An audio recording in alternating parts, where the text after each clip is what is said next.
नमस्कार, स्वागत है आपका हॉर्नबिल टीवी में। मैं हूं आपके साथ विशाल गर्ग। खबरों की शुरुआत करेंगे।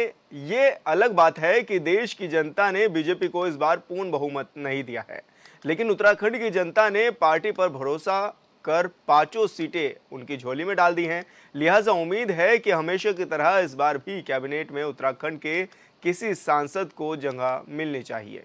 पिछली बार जिन्हें मंत्रिमंडल में जगह दी गई, उन्होंने राज्य के लिए कितना काम किया, ये चर्चा का विषय है। इस रिपोर्ट में देखिए।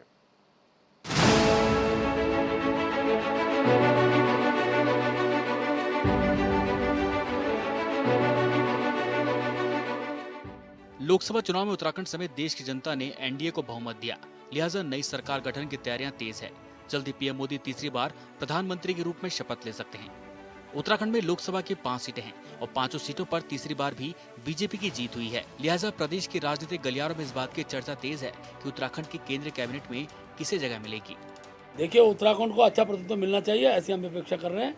अब परसों मंत्रिमंडल का गठन होगा तो हमें पूरा विश्वास है कि उत्तराखंड भी उसमें होगा, ऐसा मुझे पूरा विश्वास है। गढ़वाल संसदीय सीट से पहली बार सांसद चुने गए अनिल बलूनी के मंत्री बनने की दौड़ में सबसे आगे हो सकते हैं।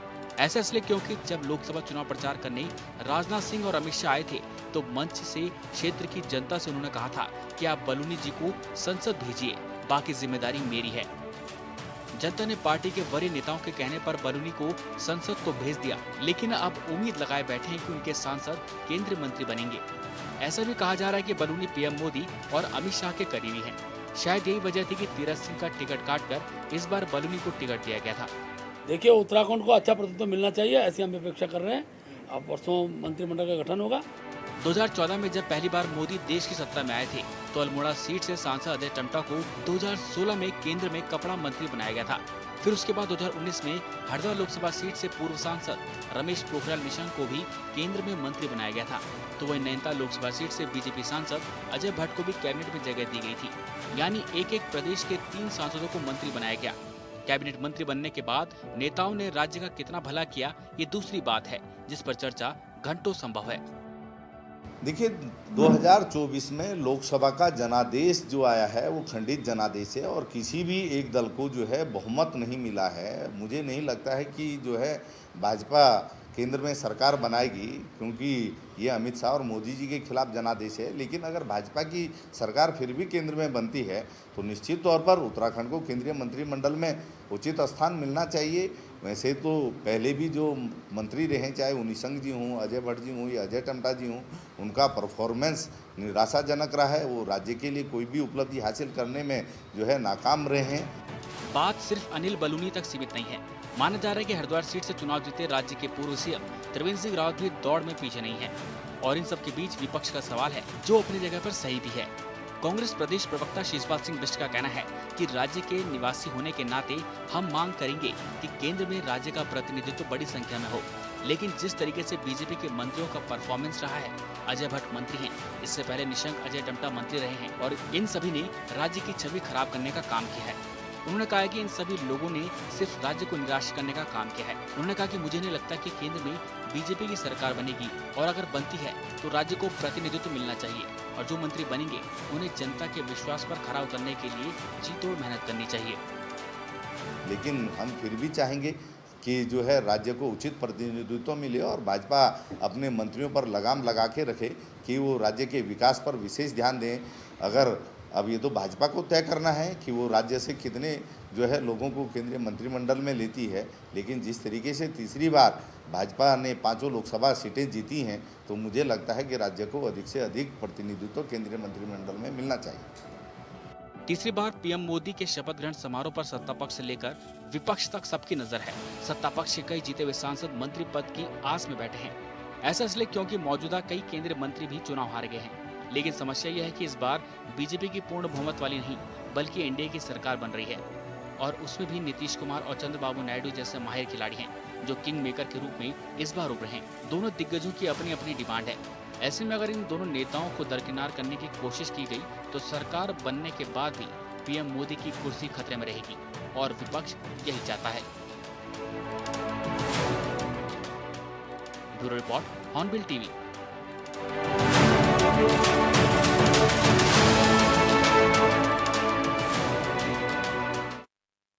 उत्तराखंड में लोकसभा की पांचों सीटों पर इस बार भी बीजेपी का बम्पर जीत हुई है। कहा जा रहा है कि लोकसभा चुनाव से ठीक पहले उत्तराखंड में हुए दलबदल से बीजेपी के वोट शेयर में इजाफा हुआ है, जिसके चलते दलबदल वाली कई सीटों पर मतों में इजाफा भी हुआ है। इस रिपोर्ट में देखिए।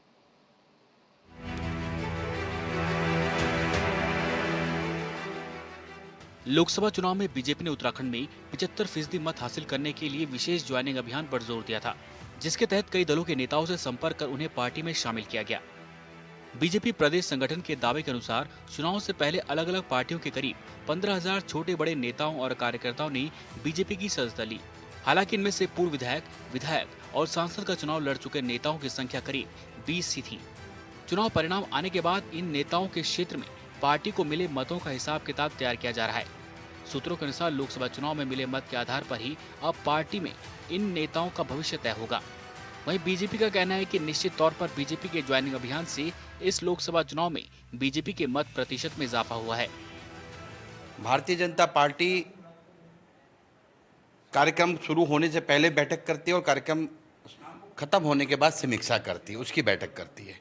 तो चुनाव हम जीते हैं, लेकिन चुनाव की समीक्षा होगी किस कार्यकर्ताओं के, हर कार्यकर्ता के काम की, कार्यशैली की, उसकी कार्य योजनाओं की, उसकी ड्राफ्टिंग की, उसकी वर्किंग की, जो उसने काम किया है संगठन के लिए। चुनाव में जिसकी भूमिका अच्छी होती है उसको एक रैंकिंग किया जाता है, उसको उसी हिसाब से ओहदा दिया जाता है। निश्चित है कि भारतीय जनता पार्टी में जो भी विपक्ष की हमारे पार्टी के लोग आए, भारतीय जनता पार्टी उससे मजबूत हुई है, क्योंकि कद्वर नेता थे उन क्षेत्र के, उन विपक्षी पार्टियों के। हर क्षेत्र से हर लोकसभा में आप देखें, टिहरी लोकसभा के भी हमारे नेता विपक्ष के लोग आए हैं, और हरिद्वार में भी आए हैं, नैनीताल में भी आए, अल्मोड़ा में भी आए, पौड़ी में, सभी जो भी विपक्ष के कद्वर नेता यहाँ हमारे पास आए थे, उनसे भारतीय जनता पार्टी मजबूत हुई है और अपने परचम में लड़ाने के लिए सफलता हासिल की है। लोकसभा चुनाव में तीसरी बार उत्तराखंड की पांचों सीटें हार चुकी कांग्रेस का कहना है कि बीजेपी गलतफहमी में है। ऐसा नहीं कि कांग्रेस छोड़ बीजेपी में गए नेताओं से बीजेपी को इस लोकसभा चुनाव में कोई फायदा पहुंचा है। कांग्रेस का कहना है कि बीजेपी चाहे तो 2019 के लोकसभा चुनाव के आंकड़े उठाकर देख ले तो पता चलेगा कि दल बदलों से उन्हें कोई लाभ नहीं हुआ है।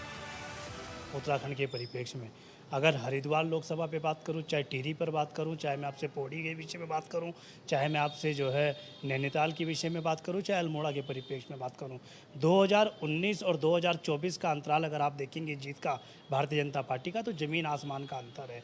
तो कहीं ना कहीं उन नेताओं का प्रभाव नहीं पड़ा। और आप देखेंगे कि कल से जिस तरीके से भारतीय जनता पार्टी के कार्यकर्ताओं में सब उघाट सामने आई हुई है, अब वो ये कह रहे हैं कि भाई नवों पर विश्वास नहीं करना चाहिए। जिस तरीके से उनके कार्यकर्ताओं की पोस्ट आ रही है, तो ये उनको भी पता है कि उन नेताओं के जाने का कोई खास असर जो है भारतीय जनता पार्टी को नहीं मिला है। अगर आप हरिद्वार के परिप्रेक्ष्य में मैं आपसे बात करूँ तो 2,68,000 पिछली बार हम हरिद्वार हारे थे, और इस बार हम 1,64,000, तो कहीं ना कहीं 1 लाख से ज़्यादा का मार्जिन जो है हमने कवर किया है। तो कहीं उन नेताओं का असर नहीं पड़ा। अगर टिहरी के परिप्रेक्ष्य में बात करूं, अल्मोड़ा के परिप्रेक्ष्य में बात करूं, मेरा अपना मानना है कि उन नेताओं का जाने का कांग्रेस पर किसी प्रकार का कोई असर नहीं पड़ा। पर हाँ, एक बात तय है कि कांग्रेस के दरवाजे उन नेताओं के लिए हमेशा के लिए बंद हैं। लोकसभा चुनाव में दूसरे दल के नेताओं के आने से पार्टी को फायदा हुआ है कि नहीं, ये सवाल नहीं है। सवाल यह है कि जिन नेताओं ने जिस उम्मीद के साथ बीजेपी ज्वाइन की, क्या उन नेताओं को निकाय चुनाव या फिर अगले चुनाव में मौका दिया जाएगा? और दिया जाएगा तो वर्षों से जो नेता पार्टी में सेवा दे रहे हैं उनका क्या होगा? Bureau report, hornbill TV. बड़ी खबर कर्णप्रयाग से मिल रही है। बद्रीनाथ हाईवे पर दर्दनाक सड़क हादसा, देवली बगड़ के पास बोलेरो वाहन खाई में गिरा। हादसे में 2 लोगों की मौत भी बताई जा रही है। चमोली जिले के मौसी गांव के बताए जा रहे हैं दोनों युवक। सूचना मिलते ही कर्णप्रयाग पुलिस मौके पर पहुंची है। पुलिस और एसडीआरएफ ने शुरू किया है रेस्क्यू अभियान। तो बड़ी खबर आपको बता रहे हैं जहां पर ये बड़ा हादसा हुआ है, और कर्णप्रयाग के पास की ये घटना है जहां पर जो देवली बगड़ के पास का ये मामला है, जहां पर बोलेरो वाहन खाई में गिर गया और हादसे में 2 लोगों की दर्दनाक मौत भी हो गई है। हालांकि मौके पर पुलिस और एसडीआरएफ की टीमें भी पहुंची हुई हैं और रेस्क्यू का कार्य किया जा रहा है। तो बड़ी खबर आपको बता रहे हैं जहां पर ये एक एक्सीडेंट हुआ है बड़ा, और जिस तरह से बोलेरो गाड़ी खाई में जा गिरी, तो ऐसे में अभी तक जो सूचना मिल रही है वो ये है कि 2 लोगों की मौत हो गई है।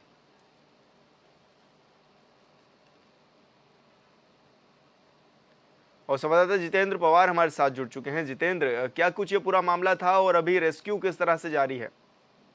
जी देखिए, बद्रीनाथ हाईवे पर आज सुबह करीब 7:30 बजे देवली बगड़ के समीप एक दर्दनाक सड़क हादसे में 2 लोगों की मौत हो गई है। यह बुलेरो वाहन बताया जा रहा है। बुलेरो वाहन नंदप्रयाग से कर्णप्रयाग की ओर आ रहा था, तभी देवली बगड़ के समीप एक दाद पुलिया है, वहां पर यह अनियंत्रित होकर के गहरी खाई में जा गिरा। सूचना पर कर्णप्रयाग से कोतवाल देवेंद्र सिंह रावत पुलिस फोर्स के साथ मौके के लिए रवाना हुए और उन्होंने वहां पर स्थानीय लोगों के साथ और जो एसडीआरएफ की टीम है उनके साथ रेस्क्यू अभियान चलाया और गहरी खाई से बामुश्किल दोनों शवों को बरामद कर लिया है। जी जितेंद्र, क्या कुछ बताया जा रहा है कि बोलेरो गाड़ी में कितने लोग सवार थे? जी देखिए, बुलेरो गाड़ी में जो सूचना हमें बताई गई है कि 2 लोग सवार थे, जिनमें से दोनों लोगों की दर्दनाक यहाँ पर घटना स्थल पर ही मौत हो गई है। जी तो क्या अभी तक किस तरह की कार्रवाई भी जारी है? जी देखिए, कार्रवाई की अगर हम बात करें तो यहाँ पर 2 लोग जो वाहन में सवार थे वो दर्दनाक हादसे का शिकार हो गए हैं और दोनों लोगों को यहाँ पर गहरी खाई से पुलिस और एसडीआरएफ के द्वारा रेस्क्यू कर दिया गया है। जी बिल्कुल जितेंद्र, बहुत बहुत शुक्रिया आपका तमाम जानकारी साझा करने के लिए। और हरिद्वार से बड़ी खबर मिल रही है। संतों ने की सीएम धामी के कुशल नेतृत्व की प्रशंसा। महंत रविंद्र पुरी ने 5 सीटें जीतने पर दी शुभकामनाएं। अखिल भारतीय अखाड़ा परिषद के अध्यक्ष हैं महंत रविंद्र पुरी। तो रविंद्र पुरी जो महंत हैं उन्होंने मुख्यमंत्री पुष्कर सिंह धामी की को शुभकामनाएं भी दी है और साथ ही उनकी प्रशंसा भी की है। उन्होंने कहा है कि 5 सीटों पर जीत दर्ज की गई है और ऐसे में वो शुभकामनाएं देते हैं उत्तराखंड के मुख्यमंत्री पुष्कर सिंह धामी को। और ऐसे में क्योंकि मुख्यमंत्री भी लगातार बागडोर संभाले हुए थे और उनके नेतृत्व में 5 सीटें लोकसभा की आई हैं उत्तराखंड में, ऐसे में महंत रविंद्र पुरी ने उनको शुभकामनाएं भी दी हैं।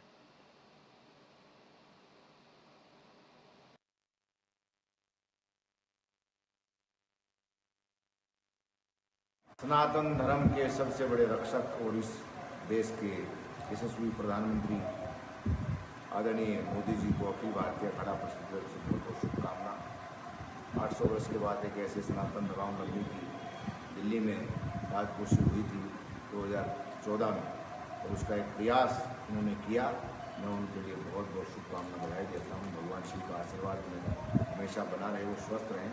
तो वर्तमान 18वीं लोकसभा में इस प्रकार से पुनः एक बार भारत की जनता ने उनको चुन करके भेजा है। खास करके हमारे छोटे से देवभूमि राज्य उत्तराखंड के माननीय मुख्यमंत्री जी श्री पुष्कर सिंह धामी जी का ऐसा प्रयास तो 5 की 5 लोकसभा सीट माननीय प्रधानमंत्री जी के लिए दे करके दिल्ली गए हैं, उनके लिए बहुत बहुत।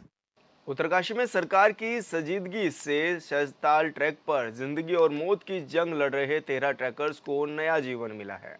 मुख्यमंत्री पुष्कर सिंह धामी ने खुद इस ऑपरेशन की मॉनिटरिंग की और मुसीबत में फंसे सभी ट्रैकर्स और गाइडों को सुरक्षित परिजनों तक पहुंचाया। जबकि बर्फीले तूफान से जान गंवाने वाले 9 ट्रैकर्स के शवों को भी हेली रेस्क्यू से परिजनों तक सुपुर्द किया गया है। वहीं इस बर्फीले तूफान में जान गंवाने वाले ट्रैकर्स के प्रति भी सीएम ने गहरा दुख जताया है।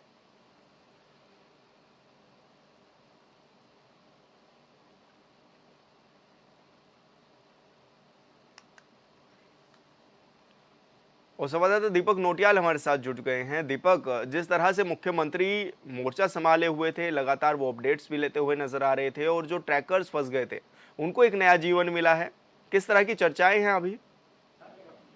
जी बिल्कुल विशाल आपको बता दूं कि बहुत बड़ा रेस्क्यू अभियान था, क्योंकि इसमें जो है मतलब वायुसेना की मदद तक ली गई थी, क्योंकि यहाँ जिला मुख्यालय से लेके टिहरी जिला मुख्यालय से लेके और मुख्यमंत्री पुष्कर सिंह धामी खुद इसकी जो है मॉनिटरिंग कर रहे थे। लगातार जो है हर पल की अपडेट इस रेस्क्यू ऑपरेशन की ले रहे थे और इस ऑपरेशन में जो है लगातार जो है कई बार जो है मौसम ने जो है का जो बचाव दल है उसका साथ नहीं दिया, लेकिन आखिरकार जो है जो बचाव दल है वो 13 लोगों को जो है सुरक्षित बचाने में सफल रहा और जो वहाँ पे जो लोग हताहत हुए थे तो उनकी जो है बॉडी रिकवर करके उनके परिजनों तक जो है पहुंचा दी। और विशाल, एक चीज मैं इसमें अपडेट कर दूं कि इसके जो घटना है इसकी जो है मुख्यमंत्री और जो सचिव है उन्होंने जो इसकी जो है मजिस्ट्रियल जांच के आदेश दे दिए गए कि खराब मौसम के बाद भी जो इन ट्रैकरों को वहां तक जाने दिया गया, तो इसकी जो है जांच के आदेश दे दिए गए और फिलहाल जो है जो गढ़वाल आयुक्त है विनय शंकर पांडे, इनके निगरानी में जो है जांच होगी। जी तो क्या इस पूरे मामले में लापरवाही भी देखी गई है अधिकारियों की?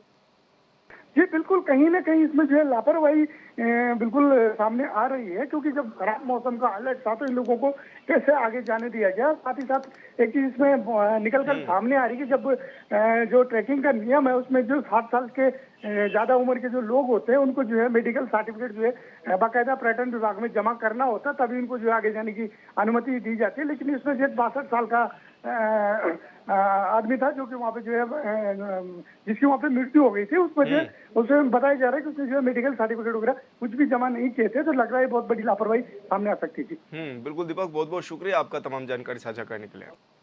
बीजेपी अल्पसंख्यक मोर्चा के उत्तराखंड के प्रदेश अध्यक्ष इंतजार हुसैन ने गुरुवार को कांग्रेस नेता राहुल गांधी पर शेयर बाजार घोटाले के आरोपों को लेकर पलटवार किया। भारतीय जनता पार्टी अल्पसंख्यक मोर्चा के उत्तराखंड के प्रदेश अध्यक्ष इंतजार हुसैन ने कहा कि राहुल गांधी अभी भी लोकसभा चुनाव में हार से उभर नहीं पाए हैं। अब वो शेयर बाजार के निवेशकों को गुमराह करने की साजिश कर रहे हैं। आज भारत 5वीं सबसे बड़ी अर्थव्यवस्था बन गया है। मोदी सरकार में पिछले 10 सालों में पहली बार हमारा मार्केट कैप $5 ट्रिलियन से अधिक हो गया है। आज भारत का इक्विटी बाजार दुनिया की शीर्ष 5 अर्थव्यवस्थाओं के मार्केट कैप में प्रवेश कर चुका है।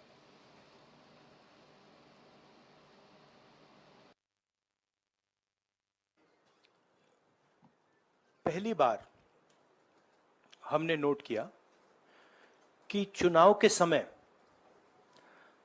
प्रधानमंत्री ने, होम मिनिस्टर ने और फाइनेंस मिनिस्टर ने स्टॉक मार्केट पर टिप्पणी दी। प्रधानमंत्री ने 2-3 बार 4 बार देश को कहा कि स्टॉक मार्केट तेजी से आगे बढ़ने जा रही है। होम मिनिस्टर ने सीधा कहा कि 4 जून को स्टॉक मार्केट आसमान में जाएगी, लोगों को खरीदना चाहिए। और यही मैसेज फाइनेंस मिनिस्टर ने दिया। ये क्रोनोलॉजी है। अमित शाह कहते हैं बाय शेयर्स बिफोर 4 जून। 19 में नरेंद्र मोदी जी कहते हैं stock market will break records on June 4। फिर 28 मई को रिपीट करते हैं। 1 जून मीडिया झूठे एग्जिट पोल रिलीज करती है। बीजेपी का ऑफिशियल जो इंटरनल सर्वे था वो उनको 220 सीट दे रहा था। तो ये इंफॉर्मेशन बीजेपी के लीडर्स के पास था। इंटेलिजेंस एजेंसीज ने 200 और 220 के बीच में सरकार को बताया था कि उनकी सीट्स आ रही हैं। 3 जून को स्टॉक मार्केट सारे रिकॉर्ड तोड़ देता है और 4 जून को खटाक से स्टॉक मार्केट अंडरग्राउंड चला जाता है। राहुल गांधी जी से कहना चाहता हूं कि जो शेयर मार्केट है, चाहे वो निफ्टी हो, सेंसेक्स हो, ये देश के अंदर जब शेयर मार्केट में पैसा इन्वेस्ट करता है व्यक्ति, तो वो किसी के कहने पर नहीं करता है। उसको लगता है कि मुझे कहाँ प्रॉफिट हो रहा है, कहाँ नुकसान हो रहा है। तो मैं राहुल गांधी जी से कहना चाहता हूँ कि इस प्रकार की बयानबाजियों से बचें। देश विकास के पथ पर प्रधानमंत्री नरेंद्र मोदी जी के हाथों में है। तीसरी बार देश में सरकार बनने जा रही है। आज प्रधानमंत्री नरेंद्र मोदी जी को देश के 140 करोड़ देशवासियों ने एनडीए की सरकार बनाने में अपना सहयोग दिया है। आखिर अल्मोड़ा विश्वविद्यालय प्रशासन को एबीवीपी के आगे झुकना ही पड़ा। गुरुवार को अल्मोड़ा विश्वविद्यालय ने छात्र नेताओं की मांगों को मान लिया है, जिसके बाद छात्र नेताओं ने लोहाघाट महाविद्यालय में पिछले 2 दिनों से की गई तालाबंदी को खत्म कर दिया। एबीवीपी प्रदेश सह मंत्री विवेक पुजारी ने नेतृत्व में छात्र छात्राओं की मार्कशीट को ठीक करने की मांग को लेकर पिछले 2 दिनों से लोहाघाट महाविद्यालय में तालाबंदी कर दी थी। गुरुवार को विवेक पुजारी ने बताया कि आखिर एबीवीपी का आंदोलन रंग लाया और अल्मोड़ा विश्वविद्यालय प्रशासन को उनके आगे झुकना पड़ा।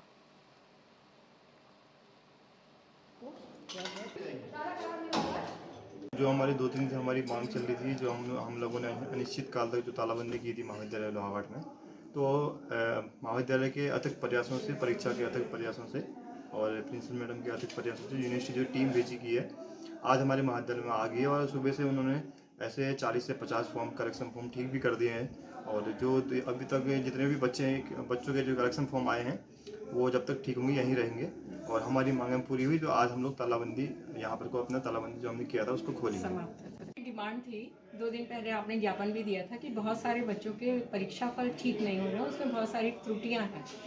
तो हम लोगों ने पुनः, वैसे तो हम बार बार यूनिवर्सिटी से रिक्वेस्ट कर रहे थे, लेकिन हमने पुनः उसको काफ़ी उनसे कहा कि भाई आप ठीक करें, नहीं बच्चों का नुकसान हो रहा है। हमारा शासन भी उनको ठीक कराने के लिए एकदम तत्पर है और हमको फोर्स भी कर रहा है और हम खुद भी चाहते हैं कि इसको ठीक कर दिया जाए। तो इस हेतु उन्होंने परसों शाम को एक टीम भेजी है जो कि जिसने अपना काम शुरू कर दिया और कल को उसने काफ़ी सारे अबाउट 50 फॉर्म्स में जो करेक्शंस थे वो कर दिए और आज कई दिन रुककर वो समस्त मार्कशीट्स में करेक्शन कार्य करेगा और हम इस कार्य के लिए यूनिवर्सिटी को धन्यवाद। और फिलहाल इस बुलेटिन में इतना ही। आप देखते रहिए हॉर्नबिल टीवी। नमस्कार।